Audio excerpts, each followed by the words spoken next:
ఇప్పుడు వరకు చేసిన సినిమాల్లో the best. Tomorrow you do not know what kind of film you will do in your future. Yes అండి, ఇప్పటి వరకు నేను చేసిన సినిమాలన్నీ ఒకటి, వృషకర్మ ఒకటి. That is not talking about after, that's what it is. కానీ ఈ సినిమా మీకు అంత ఇంప్రెషన్ మైండ్లో మంచి హిట్ సినిమాలు చేశారు మీరు over a period of time ever since your beginning. ఈ సినిమా మీకు ఎందుకు అంత మీ మీద అంత ఇంపాక్ట్ క్రియేట్ చేసిందండి? కార్తిక్ ఇచ్చిన నరేషన్ అండి. ఆ నరేషన్ తర్వాత that is the feeling I got. And సినిమాలో ఏదైతే ఎలిమెంట్స్ ఉన్నాయో, నా క్యారెక్టర్ ఒక ట్రెజర్ హంటర్గా, ఇవన్నీ చూస్తే నాకు ఇప్పటి వరకు అన్నీ కలిసి ఇలాంటి ఒక ఆపర్చునిటీ ఎప్పుడు రాలేదండి. So it has all the elements for a winner. And the story is, మీరు ఎంత ఎక్స్పెక్ట్ చేసినా it will be very fresh. You will be very shocked and excited. So అంత కాన్ఫిడెంట్గా చెప్తున్నాను. నేను ఎప్పుడు గ్లిమ్స్ ఈవెంట్లో చెప్పలేదండి, ఎప్పుడు మీరు మాట్లాడలేదు బెస్ట్ ఫిల్మ్ అని సో ఫార్. సో అది దాంతో అర్థం చేసుకోండి. హాయ్, నాకు Chaitanya. Great. Hi sir. Hi గారు. తండేల్ కూడా చాలా పెద్ద స్పాన్ ఉన్న సినిమా, చాలా పెద్ద canvas, and you took lot of time to make that film. ఈ సినిమా కూడా అదేలాగా, అంటే డిఫరెంట్ జానరా అండ్ ఆల్ దట్, బట్ ఇది కూడా పెద్ద స్పాన్ ఉంది. సో మీ career second phase started from Thandel అనుకోవచ్చా? That's a nice way to look at it అండి. Definitely career second phase started from Thandel అని చెప్పుకోవచ్చు. బట్ ఇక్కడ వృషకర్మలో ఉన్న ఇదేంటంటే ద విఎఫ్ఎక్స్ అండి. అది నాకు తెలీదు ఆ విఎఫ్ఎక్స్ వర్క్ ఫ్లో అదంతా ఎలా ఉంటుందని. ఈ సినిమాలో ఆల్మోస్ట్ 70% పైన విఎఫ్ఎక్స్ ఉంటుంది. సో ఆ విఎఫ్ఎక్స్ వర్క్ ఫ్లోతో వర్క్ చేయటం and the amount of budget that the VFX demands. And అదే కాకుండా కార్తిక్ ఒక కంప్లీట్లీ న్యూ వరల్డ్ డిజైన్ చేశాడు. మీరు కేవ్ సెట్కి వచ్చారు, కేవ్ సెట్కి వచ్చి ఆ సెట్ని ఎక్స్పీరియన్స్ చేశారు. అదే కాకుండా నంబర్ ఆఫ్ సెట్స్ ఇలా ఉన్నాయి సినిమాలో. So it's a complete unique world that is build. So ఇవన్నీ చూస్తే అంటే Thandel is definitely one standard. I think this will surpass that for sure. Right. Karthik, జనరల్గా గ్లిమ్స్లో స్టోరీని రివీల్ చేయటం, లేదంటే విలన్ క్యారెక్టరైజేషన్ రివీల్ చేయటం ఇంత డీటెయిల్గా చేస్తారు. It is like showing a scene in the film. Glimpse అంటే టక్ అని ఫాస్ట్ ఫ్రేమ్లో వెళ్తుంటుంది. This one you held it and shown the characteristic of the evil character in the film.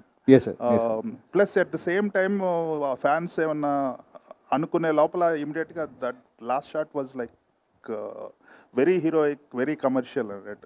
So we can expect that kind of blend, heroism meets content. Yes sir.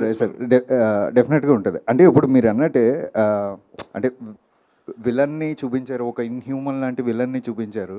So అతన్ని ఎదుర్కోబోతున్న ఒక hero కూడా ఉండాలి కదా. So అదే గ్లిమ్స్లో చెప్పడానికి try చేసామండి. And the glimpse is just for 2 minutes. You are going to witness 3 hours film. Right. ఇంకోటి, graphics అనేది పెద్ద, it can make or break the film. మీరు సెట్స్ వేసి గ్రాఫిక్స్ని బ్లెండ్ చేయటం, నేను సెట్ కూడా వచ్చాను. So it is constructed in such a way that graphics can be seamlessly integrated in to the visuals అనేసి. సో గ్రాఫిక్స్ పరంగా ఏమన్నా ఇబ్బందులు ఎదురవుతున్నాయి ఇప్పుడున్న ఫిల్మ్స్కి? అంటే ప్రీ విజువలైజేషన్ చేసుకోవాలి ఇటువంటి films, fantasy films or films with mythical story line. It is very difficult to execute at graphics level. దానికి మీకున్న ఛాలెంజెస్ ఏమొచ్చని, ఎలా ఓవర్కమ్ చేశారు? అంటే డెఫినెట్గా మనకి అంటే ఇప్పుడు బాగా ఎక్స్ప్లోర్ అవుతున్నాం అండి. మనకి ఇంతకుముందు అంత అవేర్నెస్ లేదు ఆన్ విఎఫ్ఎక్స్ అండ్ ఆల్. ఇప్పుడు బాగా ఎక్స్ప్లోర్ అవుతున్నాం. అది పక్కన పెడితే లైక్ మేము ఈ కథ అనుకుని ప్రాజెక్ట్ స్టార్ట్ చేసినప్పుడే we have spent a lot on pre production. Lot of scenes మేము ముందే ప్రీ విజువలైజ్ చేసుకుని, సెట్స్ ఎలాగ వేయాలి అనేది చిన్న మినియేచర్స్ ప్లాన్ చేసుకుని. So each and every technician is involved in the story in the pre production. And to be frank, కథ చేస్తూ నేను స్క్రీన్ ప్లే రాస్తున్నప్పుడు ఐ ఇన్వాల్వ్డ్ ఎవ్రీ టెక్నీషియన్. ఇప్పుడు నాగేంద్ర గారు వచ్చారు, ఆయన వచ్చిన తర్వాత సెట్ డిజైన్ ఒకలా చెప్పారు. That set design has help me to develop a screenplay also. In the same way when I spoke to Rajeev, ఆయన ప్రాజెక్ట్లోకి వచ్చిన తర్వాత సీజీ ఆస్పెక్ట్స్ గురించి, ఇందులో ఉన్న సీజీ ఎలిమెంట్స్ గురించి when I'm discussing with him. So when I understood how to achieve those CG elements in the film, then the story got evolved more. I mean, screenplay got evolved more. Alage each and every technician, editor avvachu, music director avvachu. So that's how it got evolved. And so we have done an immense pre-production for this. Almost 1 year pre-production jarigindi. So challenges అంటే మెయిన్గా విఎఫ్ఎక్స్కి biggest challenge ఎక్కడ వస్తుంది అంటే time అండి. We have to give them time. So అందుకే మేము climax ఎప్పుడో finish చేసి వాళ్ళకి ఇవ్వడం జరిగింది, so that on time will get the best quality and output అని. బాపి గారు ఇక్కడ యా, ఇక్కడ టీం మొత్తం మాట్లాడుతూ కూడా లగ్జరీస్ అన్నీ కూడా కట్ చేసుకొని మరీ షూట్ చేసామని చెప్పారు. మీకు చెప్పినప్పుడు బడ్జెట్ ఎంత చెప్పారు? బడ్జెట్లో అయిందా? మీ బడ్జెట్ పరిస్థితి ఏంటి? అంటే ఇది కార్తీక్ కథ నరేట్ చేసినప్పుడు 4 hours నరేట్ చేస్తాడండి, నథింగ్ లెస్ దెన్ 4 hours. దాంట్లో మనం చూసుకోవచ్చు ఏది అన్నది. అది కొద్దిగా పెరగవచ్చు, కొద్దిగా తగ్గొచ్చు.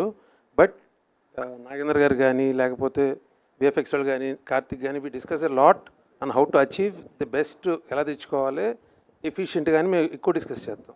దానికి అందరూ కోఆపరేట్ చేస్తాం, దాంట్లోనే వెళ్తాం. దాన్ని బట్టి కొద్దిగా పెరుగుతుంది లేకపోతే ఇది అవుతుంది. కానీ the thing in particular wastage ఏంటని ఏది చెప్పలేము. మేము what ever we spend is clearly visible on the screen. మొత్తం సినిమా చూస్తే కూడా మీకు అది అర్థం అవుతుంది.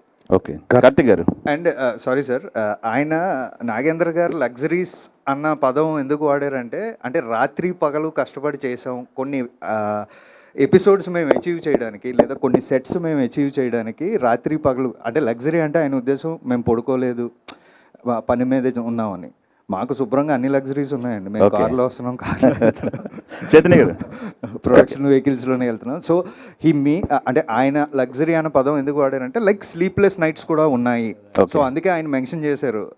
ఈవెన్ చైతు గారిని కూడా చాలా ఇబ్బంది పెట్టాం నైట్ షూట్స్ ఎక్కువ పెట్టి అని. సో ఆ లగ్జరీ అనమాట ఆయన చెప్పారు. అదే కార్తిక్ గారు, చైతన్య గారు, మీకు నైట్ షూట్లకి మీరు ఎప్పుడు చేయరు, అట్లాంటిది నైట్ షూట్లు చేశారని చెప్పారు ఇందాక మాట్లాడుతూ. ఎప్పుడు చేయను అనేది కాదండి, సినిమాకి అవసరం వస్తే 100% చేస్తాను. మేబీ అప్పుడప్పుడు యాక్షన్ చేసేటప్పుడు ఒక రోజు బ్రేక్ ఇచ్చి చేద్దామని అలా రిక్వెస్ట్ చేస్తాను. ఓకే, స్పర్శ్ కార్తిక్ గారు సార్, కార్తిక్ గారు ఇటు సార్ ఇక్కడ సార్ సుకుమార్ రైటింగ్స్ అనేది కేవలం అది బ్యానర్ కోసమే కాదు. సుకుమార్ రైటింగ్స్ అనేది ఇంప్రూవ్మెంట్లో, స్క్రిప్ట్ ఇంప్రూవ్మెంట్లో, సజెషన్స్లో, డెవలప్మెంట్లో కూడా సుకుమార్ హ్యాండ్ ఖచ్చితంగా ఉంటుంది. అది మీ విరూపాక్ష నుంచి మొదలైంది. ఈ సినిమాలో ఈ కథ చెప్పినప్పుడు కానీ సుకుమార్ మార్క్ మేము ఎక్కడ చూడొచ్చు యాజ్ ఆడియన్స్గా? అంటే లైక్ ఈ కథ చెప్పినప్పుడు డెఫినెట్గా సుకుమార్ సార్ ఆబ్వియస్గా కథ వింటున్నప్పుడే కొన్ని ఇన్పుట్స్ ఇచ్చేస్తారండి. ఇది ఇలా ఉంటే బాగుంటుంది, ఇలా ఉంటే బాగుంటుంది అని. సో అలాగా there are lot inputs from him అండి. So in a way he is also involved in to the screenplay of the film, giving those inputs. So అలా ఆయన he has done a great job in screenplay అండి, like ఈ story విషయంలో. Sparsh, welcome to Telugu industry. So इस movie में किरदार निभाने के लिए क्या चीज़ आपको बहुत अट्रैक्ट किया है, और ऐसा चीज़ क्या है इस किरदार में? सर, ज़्यादा ना रिवील करते हुए, जब पहली दफ़ा मैं हैदराबाद आया था और फिर मैंने सर से मुलाकात की, और जो पहला नरेशन हमारा हुआ था, तो पहले नरेशन में ही कार्तिक सर ने पूरी पिक्चर दिखा दी. एंड द मोमेंट जैसे ही मैंने कदम बाहर रखा उस नरेशन से, मुझे पता था कि ये पिक्चर मुझे कैसे भी करनी है. तो बस वो एक ट्रिगर था, वो जो स्टोरी है जिस तरह की हम बात कर रहे हैं कि इट्स मिस्टिकल स्पेक्टेकल, तो ये एक्चुअली वो स्टोरी ने मुझे बहुत ज़्यादा ट्रिगर किया. और जो मेरा कैरेक्टर, जो किरदार है which is a demon character, तो उसकी जो अदाएं हैं, जो उसकी बॉडी लैंग्वेज है, जिस तरह का कैरेक्टर वो है, उस कैरेक्टर ने मुझे अपनी तरफ बहुत प्रभावित किया. तो आई थिंक कोई ऑप्शन ही नहीं बचा था. I was sold at the first meeting. मुझे कैसे भी बस इस फिल्म का पार्ट होना था. And I am really fortunate कि ये फिल्म मेरे हाथ लगी. एंड लुकिंग फॉरवर्ड कि मैं यहाँ इस सिनेमा में लंबे समय तक बरकरार रहूँ और आपको एंटरटेन करता रहूँ. इस किरदार निभाने के लिए कितना मुश्किल था, क्या होमवर्क किया था? सर एक्चुअली बहुत होमवर्क है, बट अभी शायद हमें उसके बारे में ज़्यादा बात नहीं करनी चाहिए, क्योंकि आई डोंट नो कितना रिवील कर सकते हैं इस समय. लेकिन हाँ, काफ़ी बॉडी लैंग्वेज पे हमने काम किया. जैसा कि आप देख सकते हैं टीज़र में, all it's bending, the mobility training is there. तो काफ़ी मोबिलिटी ट्रेनिंग पे काम किया, काफ़ी एक्सप्रेशंस पे काम किया, because it's not a very normal human character. तो जब मैं इस किरदार को पोर्ट्रे कर रहा था तब मैंने ये बहुत ही ध्यान में रखा, और मेरा और कार्तिक सर का ये बहुत ही कॉन्शियस कॉल था हर टेक से पहले, कि किसी भी हालत में ये एक इंसान नहीं लगना चाहिए, और ऑडियंस को हमेशा एक डाउट रहना चाहिए, एक बेनिफिट ऑफ डाउट रहना चाहिए कि एग्जैक्टली ये है क्या। तो वो जो टेक से पहले की प्रेप होती थी, और जो हम, जैसे सर ने कहा कि प्रेप में काफ़ी टाइम दिया, तो रीडिंग्स में, हर मीटिंग में हम इस बारे में बात करते थे कि कैसे इस किरदार को हम, जितने भी किरदार अभी तक आपने देखे हैं being in the villains category और इन द डीमंस कैटेगरी, उन सब से इसको डिफरेंट बना सके। तो वही एक काफ़ी टास्क था, and I think, I hope, fingers crossed कि हमने वो बहुत ही अच्छे से कर पाए हों। చైతన్య గారు అడ్వాన్స్ చైతన్య గారు congratulations. Thank you so hi much. Nishant గారు. హాయ్ అండి. హలో. గ్లిమ్స్ చాలా బాగుందండి. మీ లుక్ అయితే ఇంకా ఇంకా బాగుంది. థ్యాంక్ యూ సో మచ్ అండి. Yeah. Thank you. ఇందాక మీరు కెరియర్ బిగ్గెస్ట్ ఫిల్మ్ అని చెప్పి చాలా కాన్ఫిడెంట్గా చెప్తున్నారు. ఈవెన్ ఆయన కూడా చాలా కాన్ఫిడెంట్గా చెప్తున్నారు. ఆన్ దట్ నోట్ ఒక చిన్న క్లారిటీ అడగాలి ఫ్యాన్స్కి. ఏంటంటే మేజర్గా అక్కినేని ఫ్యామిలీ నుంచి కమర్షియల్ సక్సెస్ గురించి ఎక్కువ ఎక్స్పెక్ట్ చేస్తున్నారు. మీరు సినిమాలు డిఫరెంట్గా తీస్తారు, పేరు వస్తుంది, అదంతా ఒకటి. కమర్షియల్గా ఈ సినిమా ఎంతవరకు, ఎందుకంటే ఎవరో ఒక అతను కాన్స్టెంట్గా 500 అని నడుస్తున్నాడు. సో మీరు కమర్షియల్ సక్సెస్ అంటే ఈక్వలెంట్ టు నంబర్ అంటారు. అంతే కదా మరి. కమర్షియల్ సక్సెస్ అనే ఇప్పుడు వాళ్ళకి కావాల్సింది అదే ప్రస్తుతం. తప్పకుండా అండి. తండేల్తో ఒక మెట్టెక్కాను. డెఫినెట్లీ ఈ సినిమాతో I will give that commercial success అండి. It will translate. Super super. And మీరు ఫ్యాన్స్ తరపున అడిగారు కదా అవును. So more than commercial success డెఫినెట్గా నెంబర్స్ వస్తాయి. నెంబర్స్ మీరు ఎక్స్పెక్ట్ చేసిన నెంబర్స్ వస్తాయి. మోర్ దెన్ దట్, బికాజ్ మీరందరూ ఫ్యాన్స్ కాబట్టి. And Nagarjuna garu use to choose content. ఒక శివ, ఒక గీతాంజలి, ఒక ఇది అలాగా కంటెంట్తో ఈసారి కమర్షియల్ సక్సెస్ కొట్టబోతున్నారు. Super super. And Chaitanya garu ఇంకొక మాట. జనరల్గా ఇది సినిమాలో ఫస్ట్ కంటెంట్ కదా. ఫస్ట్ కంటెంట్ యూజువల్లీ అంటూ ఉంటారు ఇండస్ట్రీలో, హీరోస్ చాలా పర్టికులర్గా ఉంటారు, హీరోల మీద ఓపెన్ చేయాలి, లేకపోతే ఎక్కువ స్క్రీన్ ప్లేస్ వాళ్ళకు ఉండాలి అని కొన్ని క్యాలిక్యులేషన్స్ ఉంటాయి కదా చాలామంది హీరోలకి. అసలు మీ థాట్ ప్రాసెస్ ఎలా ఉంటుంది?